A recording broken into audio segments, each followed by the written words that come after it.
Hello, everyone. Before we get started with episode 50 of FECast, the table is set for worlds. Just a couple announcements. First of all, a huge thank you to our patrons at patreon.com. These people help keep FECast running. So a huge shout out to Preweeben, Cotillion, Work Done Son, Chamomile, Chrissier, D-Dub, and Yeast Out for their continued support of FECast, making it possible for us to do this week in, week out. Second of all, huge shout out to SRFS, our editor, who puts a lot of work behind the scenes in order to get FEcast out to you. And finally, a quick plug for the Friends of Eternal Discord, which is the best place to get better at Eternal. If you're new to the competitive scene and trying to up your game, there's no better place than the Friends of Eternal Discord. Link is in the description.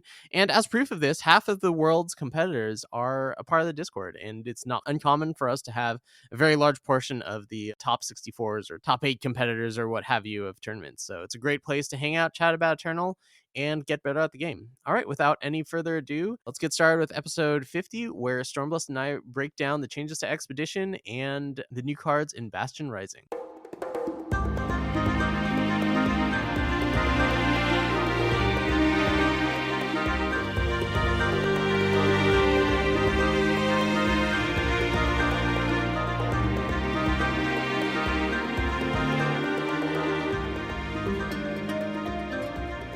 Hello, everyone, and welcome to FEcast episode 50, The Table is Set.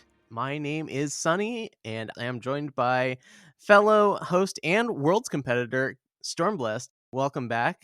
How are you doing? I'm doing okay. In the real world, there might have been some sort of event yesterday. So if we're a little bit off on this cast, cut us a little bit of slack.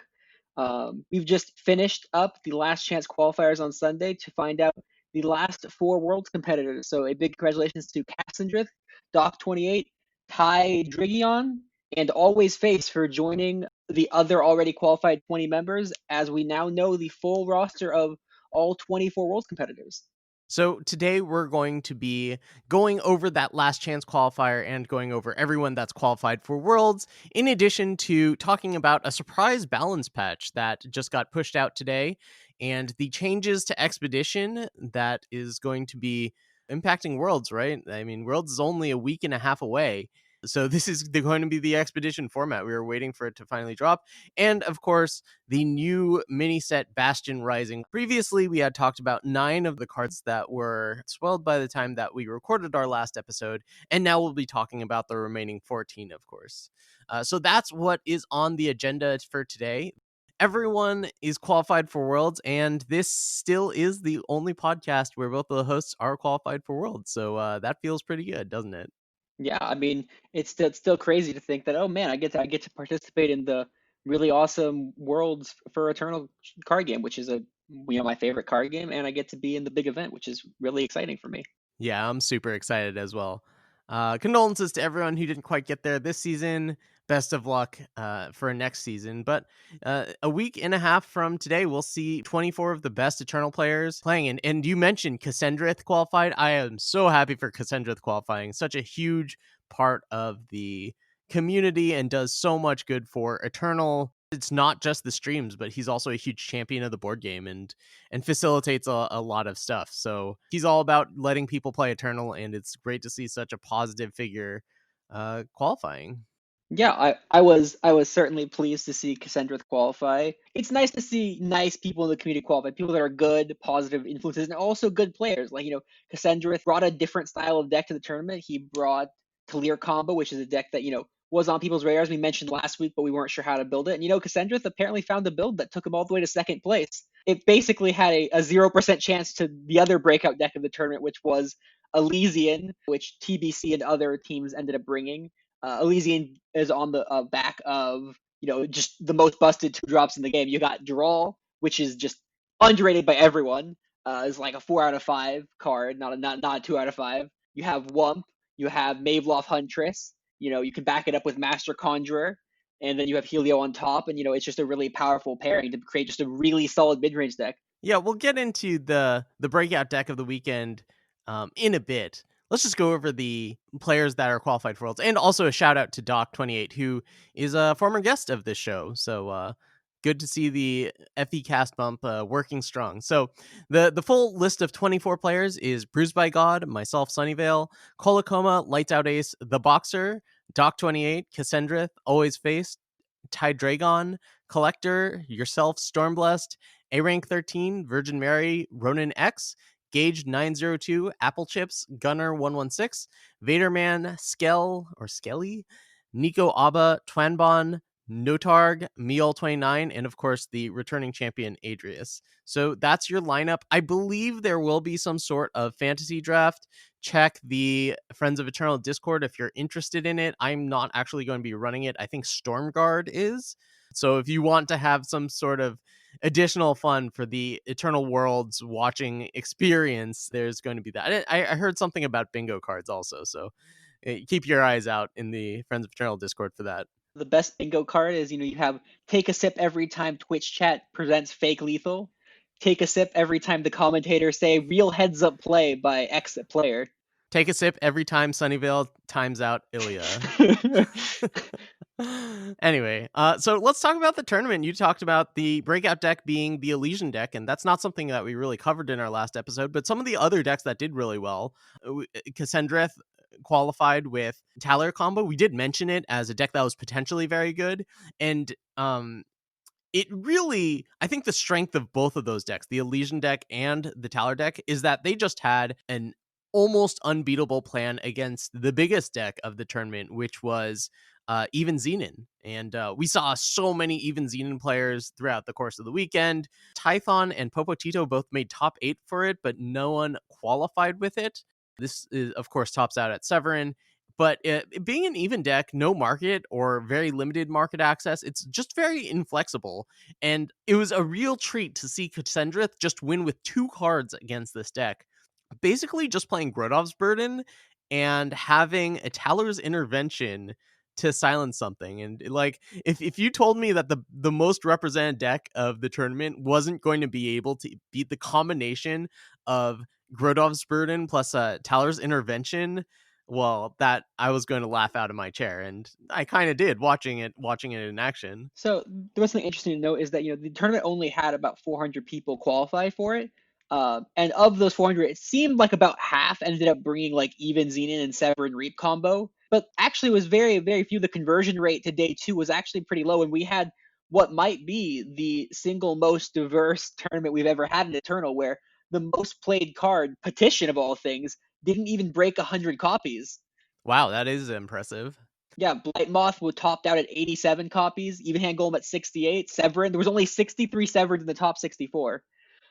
So we had just a very diverse tournament. Of course, we also had the return of Sunny's favorite deck, Chinese username from last time, reprised their role of the expedition list, and they made a throne version of 50 power World Pyre. Yeah, they took out the Defiances because they figured they didn't need them for the early game. I think there are no sweepers in that list. If my memory serves, that one is absolutely wild. Yeah, it goes from like transpose. It has 4 transpose and 2 Yone hurlers, and 1 Stormhalt knife is the only things it can do before turn 5. My goodness, what Shout a out to riot. them though. They love their deck, and you know what? I'm all for them loving their deck. So my actual favorite deck, Hurukira, I think was a good choice for the weekend. Tydragon qualified with it. I think it had a good matchup. It just has pretty good matchups across the board. I played it and qualified for day 2, but didn't play. And it just felt like a really powerful deck. And Always Face, the last qualifier, qualified with Skycrag Yetis, because why not? Always Face, very appropriate for their name. I think these 4 decks are solid, and I think more importantly, they all had like a pretty good plan against the even Xenon deck, which was huge. Even if Always Face's plan was just pray that they don't draw Blight Moth in the first 3 turns. Yeah, so I almost brought Hurukira. I just ended up going back to Elysian because I think the deck is incredibly fun and makes me feel clever about all the neat plays I get to make because it's just very mid-range. It plays a lot of different games, so I like, being able to shift my game plan. But I really did almost bring Hurukira because I think the deck is still very, very good. Speaking of Blightmoth, speaking of Yetis, Direwolf has come out with the balance patch for the community. I will call it, this is basically like the community balance patch. Everything the community has been asking for has been done. Direwolf was like, here is my gift to you guys. They've hit Blightmoth. They hit Turn to Seed. They hit Severin. And then they buffed out the bridge for whatever reason. But yeah, so Blightmoth now costs 3. Turn to Seed now costs 4. And Severin costs 7. Yeah, when I saw this patch, I was just like, what the heck is going on? None of these cards actually need nerfs. I actually really liked what Severin did to the metagame because it forced you to have a plan for how to deal with it. And it wasn't coming down super early and it wasn't like oppressive in that regard. But if you could deal with the Severin, then like you were hugely advantaged against decks that tried to play that way. But regardless, I do understand that, perhaps the experience was not the best for people who are complaining about Blightmoth or Turn to Seed or Severin. Even if I think those cards were not problematic, I can understand why they would do it in order to make people happy. Because that's ultimately what they want to do. Is they want to make the most people happy as possible. And Battle of Bridge, I did not see this buff coming, but it's potentially powerful. I mean, you can take out a unit of any size, right? It goes through Aegis. Yeah, it gives it void bound and it gives you life back for each unit that was killed that way. I guess so. You just have to know that your opponent's going to be playing a unit. Could be a good market card, I guess, but holding up 3 power is a lot less than 4, so that's good. But even so, holding up power is like, if they don't play a unit, if they play Honor of Claws or something instead, you're going to feel really awkward about it. Yeah, so as far as these go, Turn to Seed, now solidly just a market option, especially in transpose markets. Severin, very much outclassed now that it costs 1 more, because 7's a lot more than 6, because you have to draw and play an additional power, which could take time. Blightmoth is interesting because I still feel like Blightmoth might be good even at 3 cost, which maybe goes to show you how good it was at 2 cost. Certainly, I'm not sure, I think this patch was more for, the fun of the community, which I think is a very valid way to balance your game, balance towards fun, not necessarily balance towards, what's actually oppressive. There is something interesting to note, though, is that, common thoughts about the balance is like, oh, it's clearly just like even or odd shenanigans, right? But Patrick Chapin, designer at Direwolf Digital, has stated that, Severin and Blightmoth were not nerfed because of Even Hand Golem. Their play rate was nearly an order of magnitude greater than Even Hand Golem. Even Hand Golem is neither popular nor successful at the moment. The even analysis of looking at balance patches is just the lowest effort perspective one can apply, since every card is either even or not, and it's trivial to deduce. So, I know that I've been guilty of this in the past. I'm pretty sure Sunny Oz as well. These were not changed just because of Even Hand Golem, but that it's very easy to make that judgment that Even Hand Golem is the sole defining card in the game when it is not at this point. Yeah, and I about like the power level. See, I didn't think any of these cards were problematic. You add 1 to their cost, and I think they're just basically wiped off the face of the earth. I played all of my X ones out, even when Blightmoth cost 2. I was not afraid of it. So I will continue to do that and continue to hopefully not get punished. But one thing I do want to say about Blightmoth is while it was extremely efficient anti-aggro tech, there are other cards to serve that purpose, like Defiance, Knife, Lightning Storm. I think is going to see a rise in popularity, and I've been championing Lightning Storm for a little while now. And I think that if anyone believes that aggro is going to run free just because Blightmoth doesn't exist anymore, well, I think there are definitely good enough tools to fight against that, and I'm not too worried. Hojan exists. Oh god. Hojan is like the ultimate dodger. It's dodged a nerf for forever. I think it's like the most unreasonable card in an Eternal. At least if you enjoy Yetis, currently the throne ladder, at least it was yesterday, it was just like nothing but Yetis. So if you like Yetis, this is your time to shine, at least temporarily.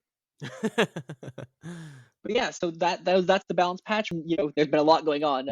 We also had a shift in expedition. Direwolf likes to once per small set bundle, they just add a bunch of new cards to expedition while also changing the draft format. But we're not interested in the draft format changing. But there are a number of very very interesting cards being added to the format, specifically for tokens decks.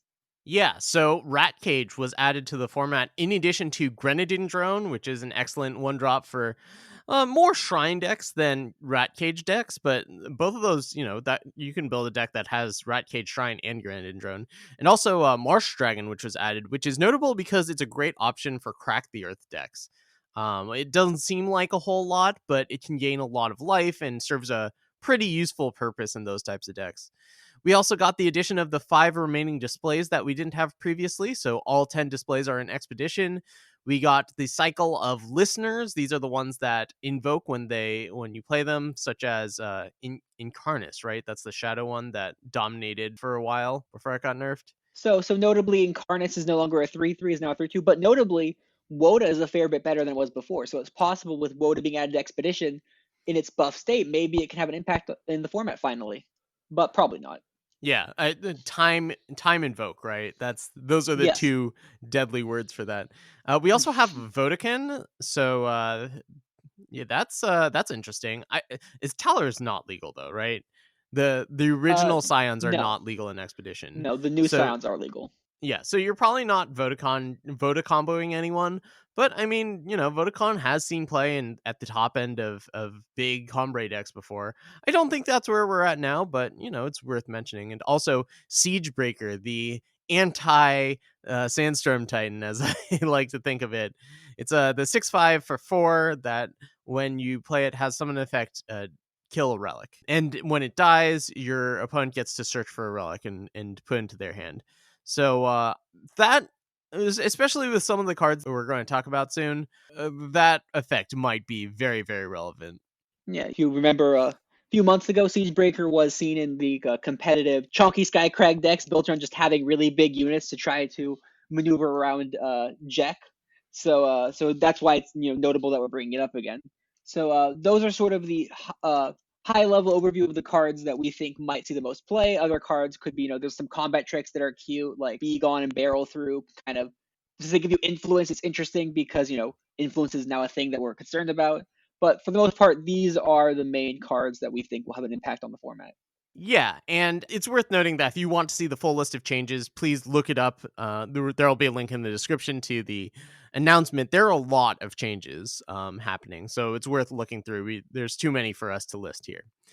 All right, let's talk about Bastion Rising. So this is the new set. It came out today. I haven't got a chance to play with any of these cards yet because I've been at work, but I I think early returns are promising on a lot of these.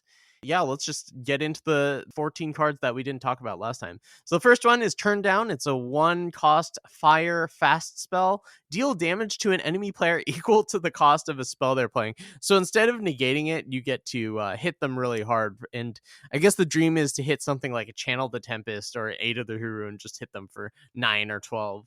Yeah, this card doesn't seem the most playable, certainly on main decks. I think you'll see most play in, say, a Condemn market, where you can, like, in response to an expensive spell, Condemn and then Turn Down.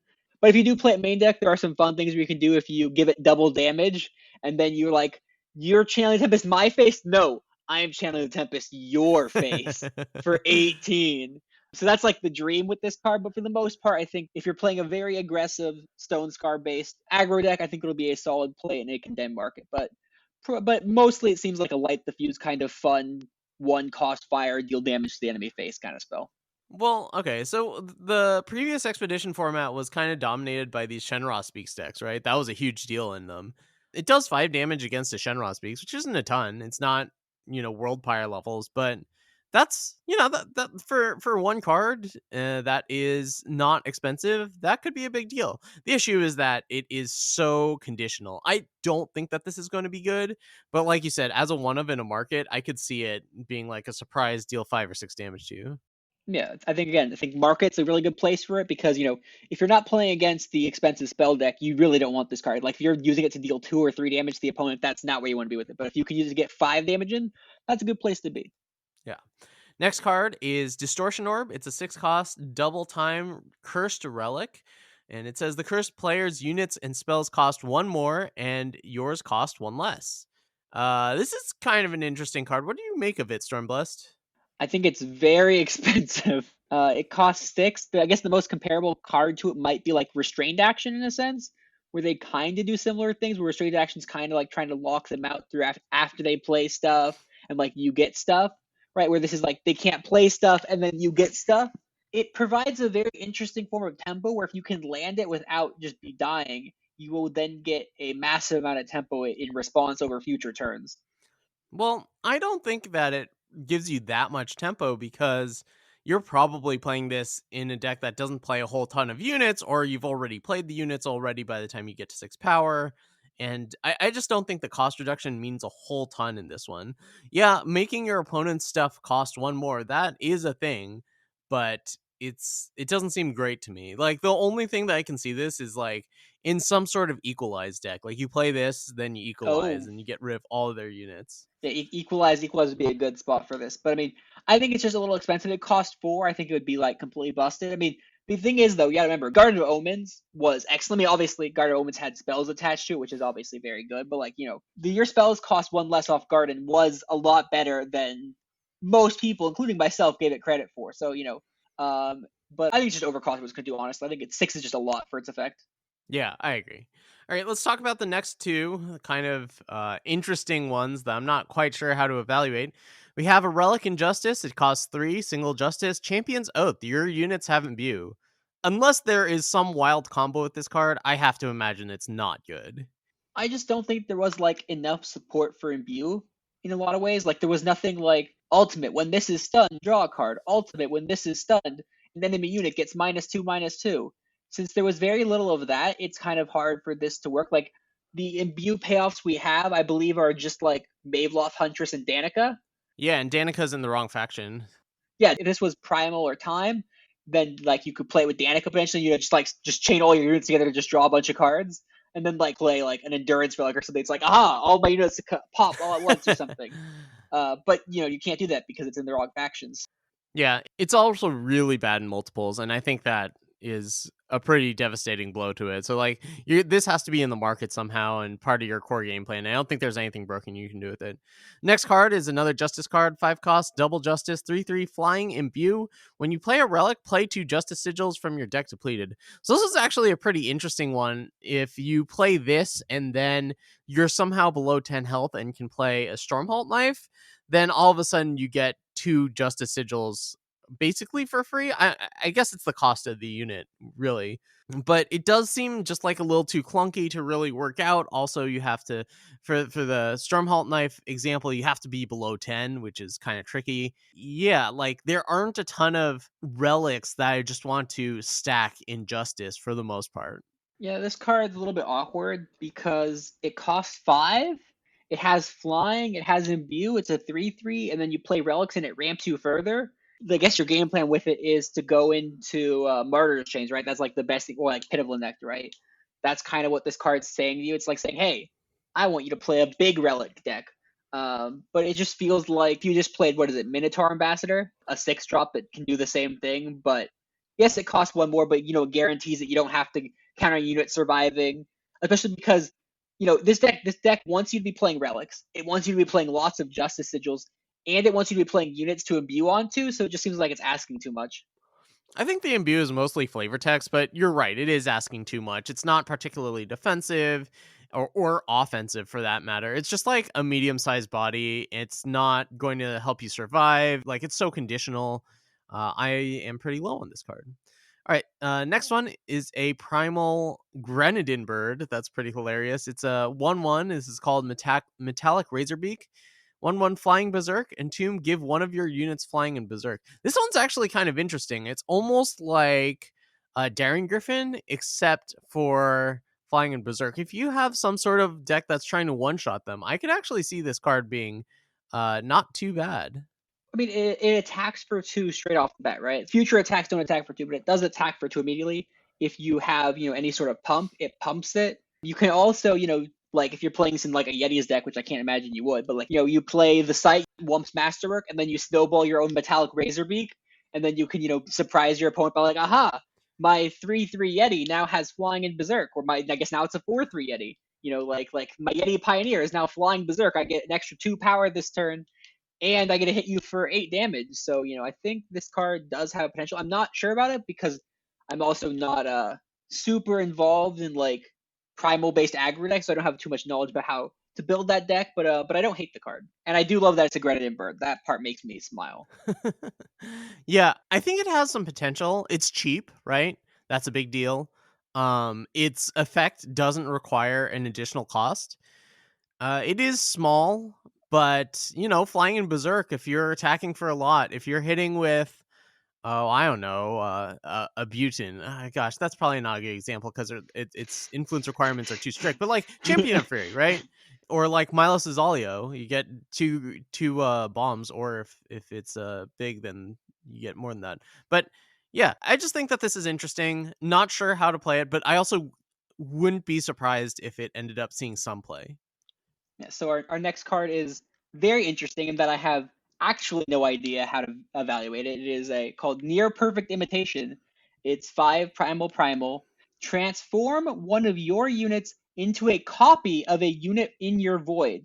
It also becomes a simulacrum. And then put that unit from your void into your market. Yeah, This card's just random as heck. I think it's pretty cool. No, it's a very cool card. It's just very complicated, and that's not a bad thing.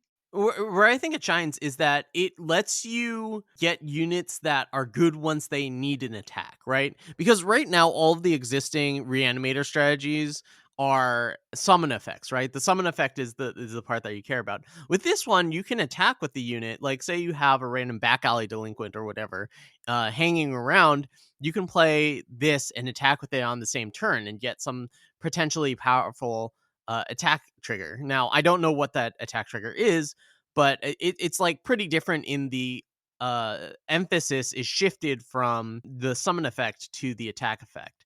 And one other thing about this is that it plays better against cards like Harsh Rule because basically if you're relying on a sweeper to beat a reanimator deck, you just wait until they reanimate, then you sweep, right? Well, with this one, you can't. It's going to be able to attack you on the same turn. So it has a few advantages where Grasping at Shadows doesn't, even if it does require a little more of a setup and doesn't get the summon effect. You just have to like emphasize different things. But it is really cool to have something similar to Grasping at Shadows and with a slight twist on the effect. Yeah, so I think the sort of the most obvious move to put with this deck is like old Grasping at Shadow deck, right? You can 4+1, 4 grasp main deck, 1 your permutation in the market, and you can maximize your sort of turn 5 Scourge of Frostholm shenanigans, right? Because that's the one old reanimator target that doesn't rely on summons, right? You just can put into play and then boom, your opponent can't do spells. The latter part of the card, which Sonny didn't really mention his evaluation, is the put that unit into your market for the one from the void, which is, as simple as like, you have a backup that you can pull out of the market in the late game. But it also keeps, any buffs, it keeps any stat changes on it. Like, for example, if you played this with Wump and it became a party pair and the party pair dies, you transform it into party pair and you stick a party pair in your market, which can then be pulled out of your market later, which you obviously would because party pair is great. My dream with this card is to play Nipper Permutation to create a party pair, put a party pair in the market, and then play the old Valkyrie from the last bundle, the 7 cost Valkyrie that pulls a 2-drop out of your market to Oh pull my party pair back goodness. out of the market. Uh, that's kind of my dream. It's a terrible dream, but I love it. Yeah, that sounds terrible. Okay, next question. next card. Near perfect imitation. I think someone's going to come up with a cool deck with it. It just seems, Probably isomorphic. yeah, someone who plays the game a lot, who loves brewing. Um, so look out for something cool involving that. The next card is Zumuk Shaman. It's a 5 cost 5/5 double shadow, and when an enemy unit gets minus attack, your units get +2 attack. I think this is mostly filler, at least for constructed. So the next card on our list is Glaive of the Chosen. Yeah, It okay. is 3 Fire Justice for a 1/1 weapon with endurance, so it's not a relic weapon, it is a regular weapon, and it has Surge. Glaive of the Chosen and units in your market get +1 attack. So the next card on our list. I don't know. No. This card deserves to be talked about just a little bit, just at least because it's an interesting effect. I did play against someone just today, who played Ironthorn Lawman, and the next turn played Glaive of the Chosen and played Silex, and then gave their Ironthorn Lawman +4 attack and units in their market +4. And the turn effects I couldn't kill the Lawman. The Lawman attacked me for 12, and that was cool. Sadly, I ended up beating them because the card wasn't very good and they didn't actually pull anything out of their market. But I wanted to imagine they had like a 22 something in their market that was like had +20 attack, because trust me, cards in their market had +20 attack. But yeah, I want it to work. I thought it was a relic weapon at first, and then I reread it and I was like, endurance? Why would a relic weapon have endurance? And I'm like, oh, it's not a relic weapon. Oh, I'm less interested in the card now. Because when it was a relic weapon, I was like, okay, it's a 3 cost 3/1 relic weapon that can give something your market attack. That's kind of interesting. But it wasn't, so Yeah, I think it's just too like it's a weapon. The bar for weapons being good, not relic weapons, but normal weapons that you put on units, is so ridiculously high, and this doesn't even come close to clearing it. What is a weapon that you would put on a unit in 2020? Like, what is a weapon that you would be happy to put on something? Sodi's Spell Shaper? Deep Forge Plate? Elder's Feather? I think if this costs two, it might be good enough, but it doesn't cost two. It costs three. Because if it costs two, would you play a two cost 5/1 weapon or a two cost 3/1 weapon on your unit? I think you would in aggro deck. I don't think so. I think you just get hit by Annihilate or one of the cards, future cards, and get destroyed. Not even a 5/1? If it costs two? If it's 5 on the it might be worth it, but it has to be consistently a 5-1.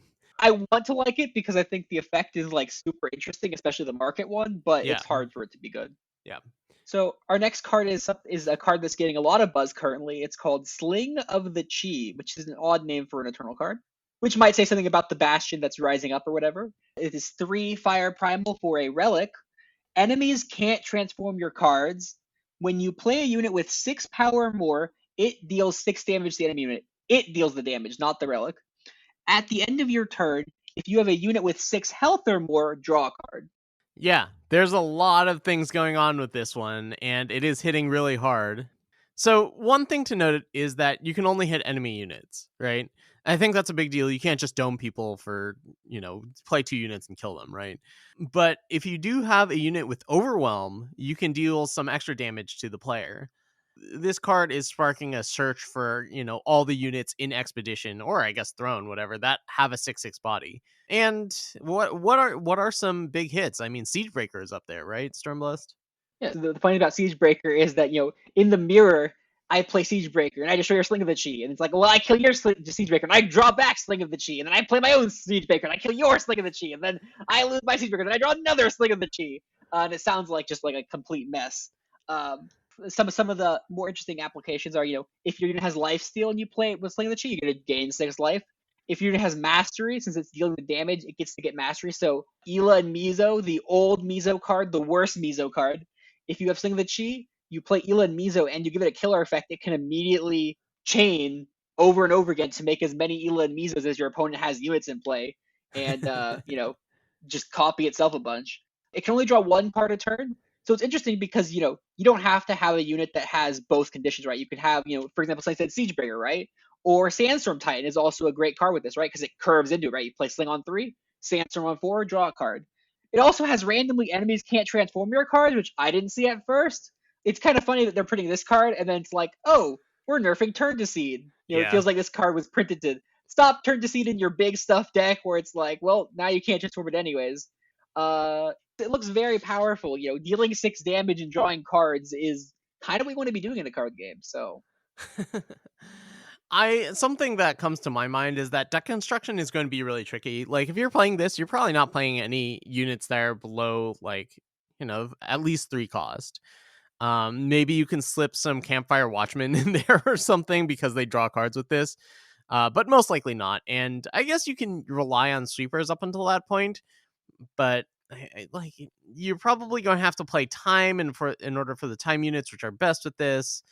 I just feel like it's probably going to be some pretty messy deck building, although the payoff is there. If you can do it and you can figure out a way to be efficient enough, you're going to draw a lot of cards and kill a lot of units. Yeah, this card is it's deck building for someone else. I want to play the deck, but I don't want to build this deck. Let's put it that way. I have other cards I'm interested in brewing around. I kind of disagree a little bit with Sunny about like you can't play units that are cheaper. You can play units that are cheaper, if you're sort of treated like you play like Maveloth Huntress, right? And your unit is sort of a spell. You can play it that way, or if you play like Amber Acolyte and your unit's trying to, do multiple things like drawing power and stuff. It's not that you can't play units that are cheaper. It's that you have to have critical mass of the powerful units, right? You want to have like 20, 24, probably like 20 units that fulfill either condition for this card to be playable at that point. I'm spitballing off the top of my head here. Maybe that number changes, but rough estimate, I'm thinking you want to play 20 units that either have 6 attack or 6 health. Yeah. If you have that many, you still want to put other units in the deck that are good, like Smugglers or Amber Acolytes or Maveloth Hunters, whatever, then you can still go for it. But you need to have critical mass, which is, I think, a better way to put Sunny's other point. Yeah, well, it's gonna end up being like a time deck, right? You just have a lot of these expensive units, but the plus side is that you get to have the interaction of fire and primal, which is much better for keeping you alive until your bigger units are able to take over the game. I really wish that Heart of the Vault was 6 cost still. If it was Heart of the Vault was a 6 cost 6/6 warp with this card, that would be really powerful. I think we're just past the point where Heart of the Vault is good. I mean, maybe. But anyways, our next card is also very interesting in a very different archetype. It is the Angolo's Arson. It is 3 Fire Shadow for a spell. The enemy player discards 2 cards of their choice from their hand. Amplify 2, deal 3 damage to the enemy player. So if you pay 5, it deals 3 damage. If you pay 7, it deals 6 damage. If you pay 9, it deals 9 damage, etc., etc. Amplify does. Yeah, this is a cool one because this type of effect we haven't had very much of in internal ways of making your opponent discard cards. And coming from Magic, that's often an effect that shows up a lot. It's very common. This 3 cost your opponent discards 2 cards has been all over the place and has been like on the fringe of being something that's played in standard for a really long time. So that's definitely interesting. In Eternal, it's easier to generate extra cards via Fate or Echo or what have you, but that doesn't really exist in Expedition. So I expect this to actually be a card that might see a fair amount of play in Expedition. It also gets blocked by Face Aegis, which is worth noting. But again, I think that, compared to Hirukira in Throne, it's a lot more difficult to get Face Aegis in Expedition. Although I suppose a lot of people are going to counter this with a transpose. So it's really cool. It does something that we just haven't had very much of that is potentially very good. It is kind of slow, but I could definitely see this seeing play depending on what the meta looks like. Yeah, there's already even one deck that already is like, oh, I really want to play this deck.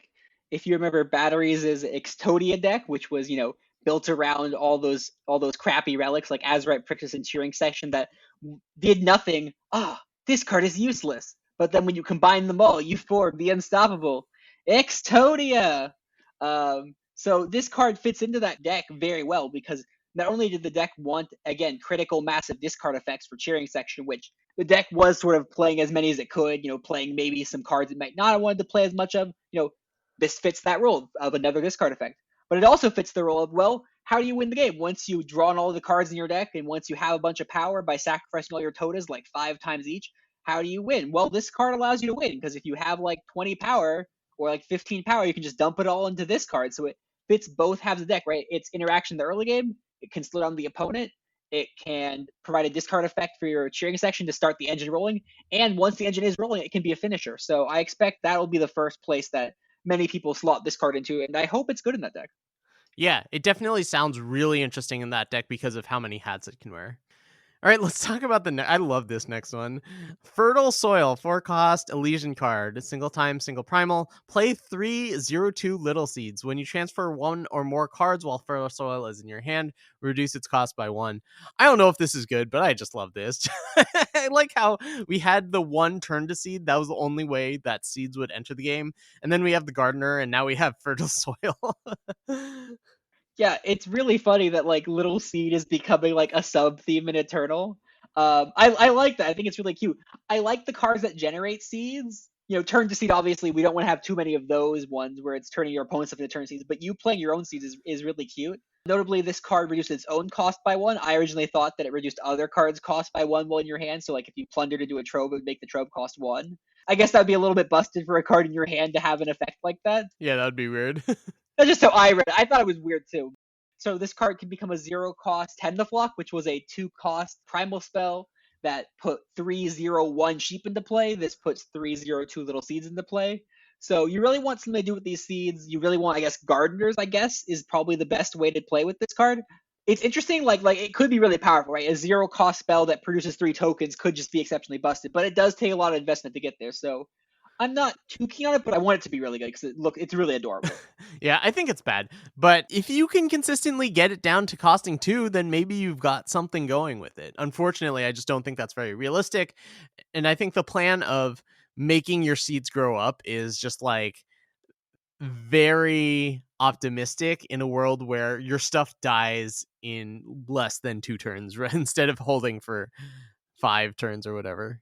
The reason that I don't like the card, this is the reason I think it's adorable and I want to love it, but I think it's not going to be good, is that, say the cost 2 could be something, well, Tend the Flock already exists and it's basically the same effect at 2 cost. I mean, yes, sure, these have an extra +1 health, so they, like, don't die to Blight Moth or whatever, which, is relevant. Having additional health is obviously a lot stronger, but it's not like that much stronger. It's not like these have any power or anything. So if this doesn't cost 0 or 1, then it's just like a slightly better 10 the flock.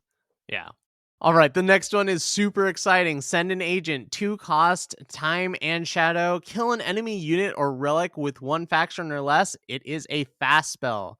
This is not a strict upgrade on Annihilate because you can't kill your own things, but killing your own stuff with Annihilate is a corner case to begin with. Hot take. I believe you should be able to say this is strictly better than Annihilate. Yes, corner cases exist, but I think it's really dumb to say, like, oh, in 1 out of every 1,000 games, you're going to Annihilate your unit will be correct. Therefore, this card's not strictly better. No.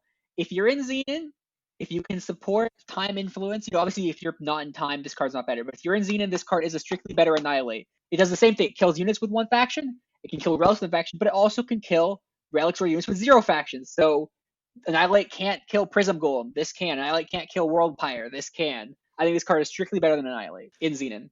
I'll buy that argument. This card seems fantastic. You can hit something like a Grodov's Burden, which is huge, or something like Martyr's Chains, right? I don't know if anyone's actually going to be playing Martyr's Chains, but like a big relic weapon, like a Stormhalt Knife. Just, it's gone. So this is a game changer, I think. It's going to pull more Shadow decks into Xenon, although, to be fair, like, they were already pulled into Xenon pretty well. But yeah, this is a big card. I expect it to see lots of play in every format. Yeah, I think this is one of the best cards in the set. Just giving a main deck answers that's already playing for relics, like a difficult matchup for Xenon would have been like the relics Rat Cage deck, but now you just have 4 cards in your deck that just can kill a relic, which won't win you the game versus rats, but slowing the game plan down. If you're being a Xenon mid range deck, that's all you want. Like, slow it down just enough to push your big stuff through over the top. So I think this card has a pretty high likelihood of being the best card in the bundle. Well, I mean, it has a really high floor, right? It's a very safe Yes. bet.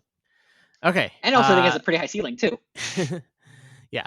So next card is Marcos Stormhalt. So we know what the knife is named after. It's a 7 cost, double justice, double primal card. So it's a hero card. It's a 6/6. When one of your units attacks, play a +2/+2 weapon on Marcos. When an enemy unit attacks, draw a card. Do we need to say anything about this one?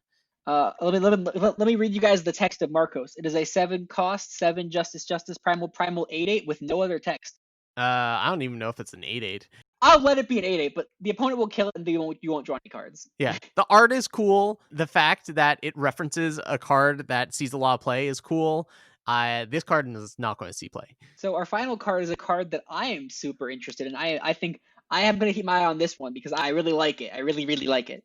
It's called Know Thy Enemy. It's 4 Justice Shadow for a spell.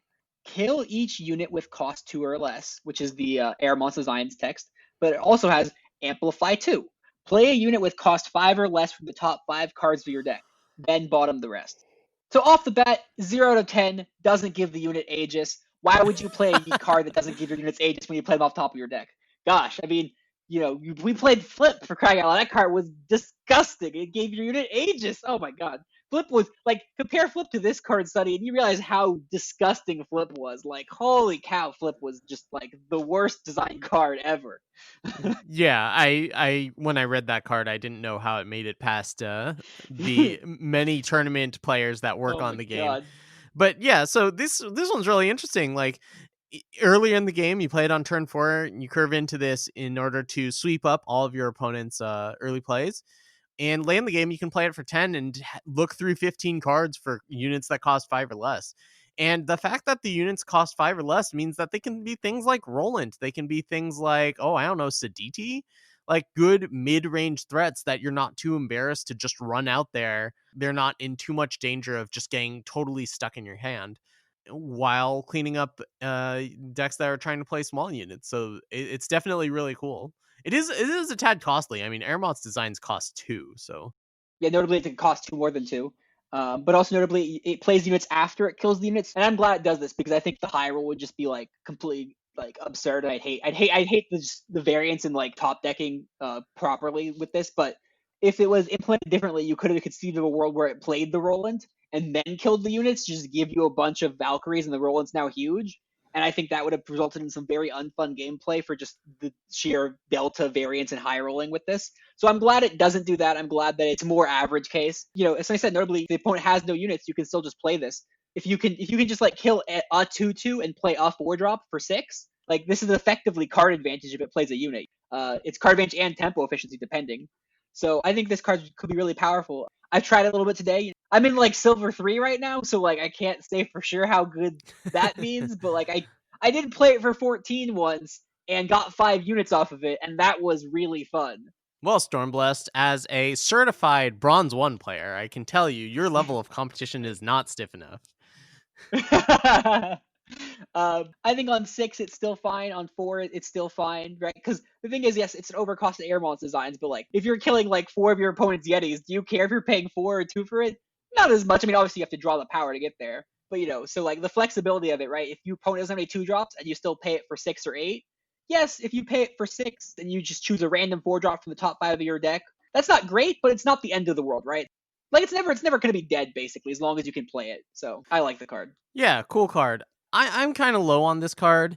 It definitely has a pretty high ceiling if you can get it to work out, but I just think that I think it's just a little too clunky.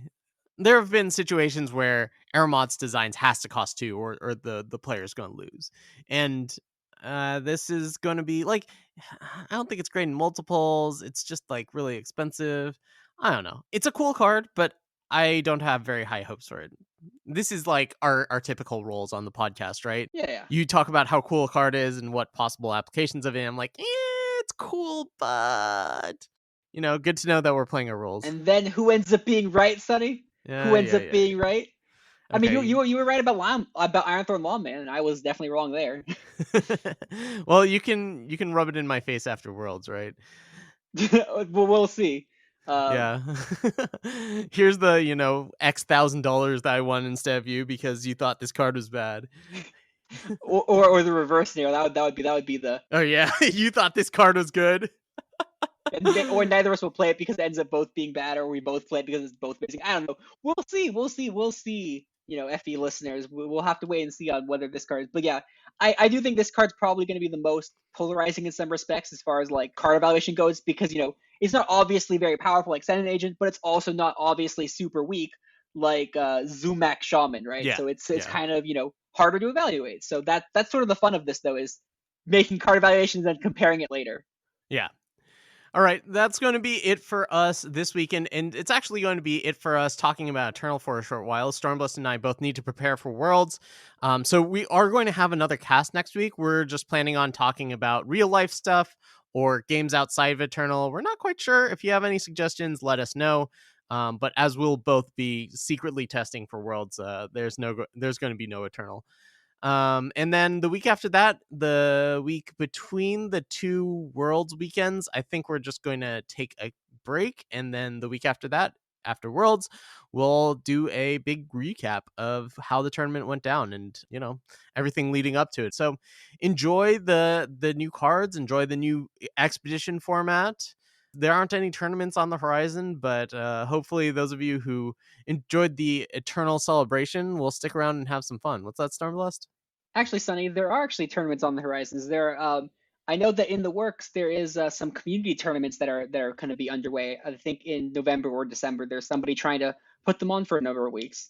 Yeah, I did see Telkomos post something to that. He ran a tournament series that was pretty cool, like a weekly tournament series. But I know he's like a father of 3 and like the CEO of a company, so like we'll see. I know it can be difficult to keep things going, but if he's got time carved out in his schedule, you should keep an eye out for that. We'll definitely alert you as much as we can to the going-ons of that. So keep your hopes up, but don't keep them up too much. All right, thanks for listening. Root us on for Worlds. Send us your energy and your good luck, and we'll try not to disappoint you. Until next time, we will see you in the friend zone. The Friends of Eternal Discord is the best place on the internet to get better at Eternal.